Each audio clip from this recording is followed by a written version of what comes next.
गुरुदेव और माँ गायत्री के चरणों में कोटि कोटि नमन करते हुए, गुरुदेव को साक्षी मानते हुए आज हम जानेंगे कवच साधना से प्राप्त होता है सप्तशती का पूर्ण फल कैसे। आदिशक्ति की लीला कथा में जितनी भक्ति की मधुरता है उतनी ही आध्यात्मिक रहस्यमयता है। वेदमयी श्री दुर्गा सप्तशती का प्रत्येक मंत्र इन्हीं गुण और गहन भावों से भरा है। ठीक यही स्थिति इसके 6 अंगों की है जो वेदांग रूप होने के साथ अपने में व्यापक दार्शनिक एवं आध्यात्मिक अर्थों को समेटे हुए हैं। इन 6 अंगों में सबसे पहला अंग कवच है। परम पूज्य गुरुदेव गायत्री महाविज्ञान में कवच की बड़ी महिमा बताते हैं। उनके ही शब्दों को दोहराएं तो कवच का अर्थ है आच्छादन। किसी से अपने को ढक लिया जाए तो उसे कवच पहनना कहेंगे। लड़ाई के समय योद्धा लोग एक विशेष प्रकार के चमड़े और लोहे से बने हुए वस्त्र पहनते थे, जिससे दूसरों के द्वारा किया हुआ प्रहार उन वस्त्रों पर ही रह जाता था। उन वस्त्रों को कवच कहते थे। कवच का काम रक्षा करना है। रक्षा करने वाली प्रत्येक वस्तु को कवच कहा जा सकता है। युग ऋषि इसके मांत्रिक एवं आध्यात्मिक तत्वों को स्पष्ट करते हुए आगे कहते हैं, उसी प्रकार आध्यात्मिक शक्ति संपन्न ऐसे दैवी कवच भी होते हैं जिनका आवरण ओढ़ लेने पर हमारी रक्षा हो सकती है। मंत्र शक्ति, कर्मकांड और श्रद्धा का सम्मिश्रित आध्यात्मिक कवच इस प्रकार का है कि उससे अपने को आच्छादित कर लेने पर शरीर और मन पर आक्रमण करने वाले अनिष्टों को सफलता नहीं मिलती। वेद मूर्ति गुरुदेव के ये वचन भी वेदवाणी ही कहे जा सकते हैं। उनके द्वारा उच्चारित इन पवित्र वाणी का प्रत्येक शब्द पठनीय होने के साथ मननीय और करणीय भी है। शास्त्र ग्रंथों में प्रत्येक देव शक्ति एवं देव शक्ति के भिन्न भिन्न कवच कहे गए हैं। इनमें से प्रत्येक की अपनी विशिष्ट साधना विधि और विशिष्ट फल श्रुति है, जिसे उपासक और आराधक चिर पुरातन काल से अनुभव करते आए हैं। माँ आदि शक्ति के विविध नामों एवं उनमें समाई रहस्यमय आध्यात्मिक शक्तियों को स्मरण दिलाने वाला देवी कवच देवी होने के साथ अमोघ एवं परम विशिष्ट है। इसके प्रभाव अतुलनीय है। साथ ही इसके संदर्भ में एक बात ये भी है कि ये बिना किसी भेदभाव के सबके लिए है। सभी इस सामर्थ्यवान कवच का प्रयोग करने में सक्षम हैं।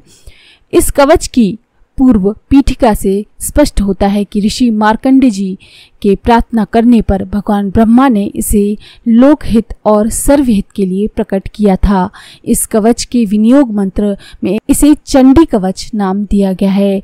इसका छंद अनुष्टुप है और देवता चामुंडा हैं, जो अज्ञान और अंधकार की संपूर्ण सेना को नष्ट करने वाली हैं। इसके ऋषि स्वयं ब्रह्मा हैं और ये श्री दुर्गा सप्तशती का अभिन्न अंग है। इस कवच की साधना का प्राण है भावमय भगवती का उनके विविध नाम रूपों का भक्तिपूर्ण ध्यान। जो अनुभवी साधक हैं वे जानते हैं कि भक्तिपूर्वक ध्यान महाशक्तिशाली चुंबक है, जो ब्रह्मांडीय चेतना में संव्याप्त अलौकिक आध्यात्मिक शक्तियों को साधक के अस्तित्व की ओर आकर्षित करता है, उसके विभिन्न अंगों में उसकी प्रतिष्ठा करता है और एक ऐसा अभेद आवरण आच्छादन तैयार करता है जिसे किसी भी अवस्था में कोई भी अनिष्ट कभी भी भेद ही नहीं सकता। ये बात अनुभव की है और अनुभव यही कहता है कि साधना का प्राण भावमय भक्ति, अटूट श्रद्धा, अडिग आस्था और अविचल विश्वास है। जिन साधकों के पास ये बहुमूल्य आध्यात्मिक पूंजी है वे माँ आदि शक्ति की सहज कृपा कवच से स्वमेव सुरक्षित रहते हैं। इस विशिष्ट देवी कवच की चर्चा करें तो इसके 4 आयाम हैं। इसके पहले आयाम में पूर्व पीठिका और भगवती नवदुर्गा के 9 रूपों की चर्चा है। इनमें से प्रथम शैलपुत्री हैं, द्वितीय ब्रह्मचारिणी, तृतीय चंद्रघंटा, चतुर्थ कुष्मांडा, पंचम स्कंद माता, षष्ठ कात्यायनी, सप्तम कालरात्रि, अष्टम महागौरी एवं नवम सिद्धिदात्री हैं।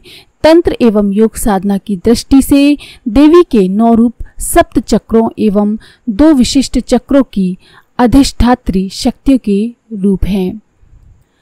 इनकी साधना और ध्यान से इन चक्रों की आध्यात्मिक शक्तियों एवं विभूतियों का प्राकट्य होता है। ये चर्चा रहस्यमय एवं परम गोपनीय है, इसलिए इन पंक्तियों में इसका सांकेतिक विवरण ही प्रकट किया जा रहा है। जो अधिकारी है साधना उनको प्रत्यक्ष प्रमाण स्वयं दे देगी। इसके दूसरे आयाम अथवा द्वितीय प्रकरण में माँ जगदम्बा के विविध स्वरूपों का चिंतन है। ये चिंतन कुछ ऐसा है जिसे संक्षिप्त एवं सांकेतिक ध्यान विधि भी कहा जा सकता है।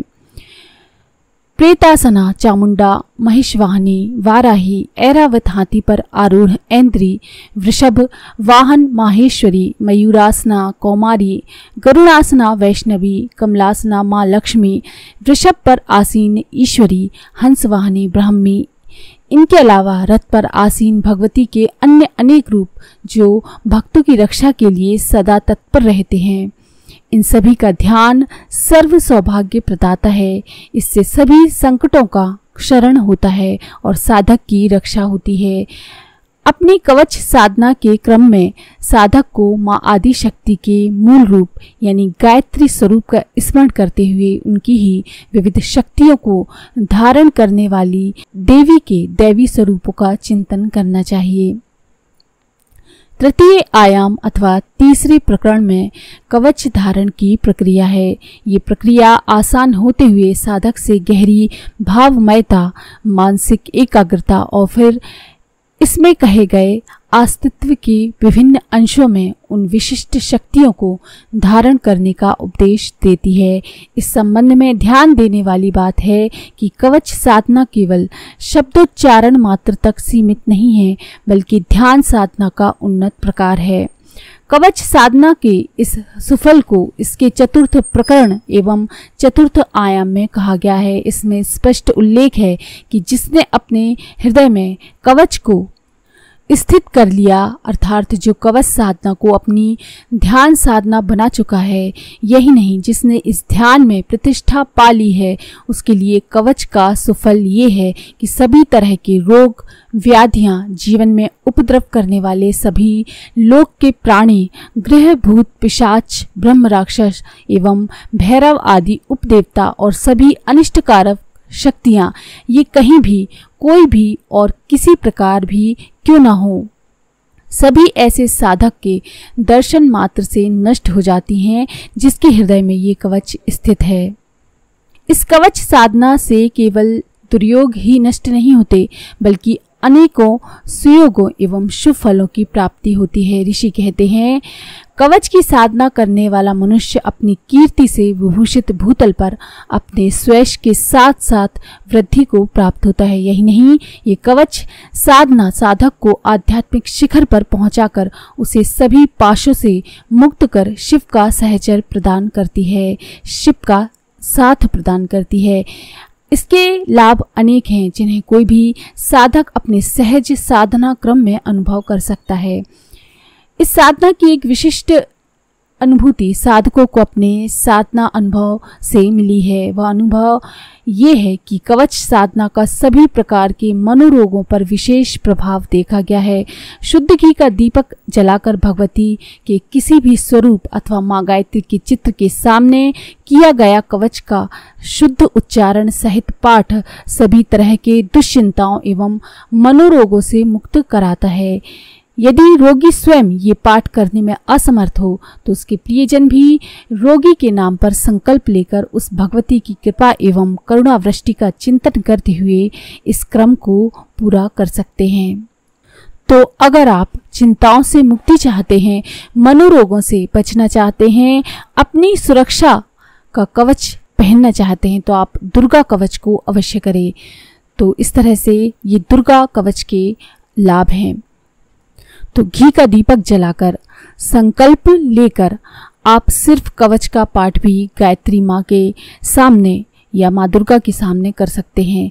तो अगर आपको ये जानकारी पसंद आई हो तो प्लीज़ लाइक करें, शेयर करें, सब्सक्राइब करें मंत्र सिद्धि चैनल को।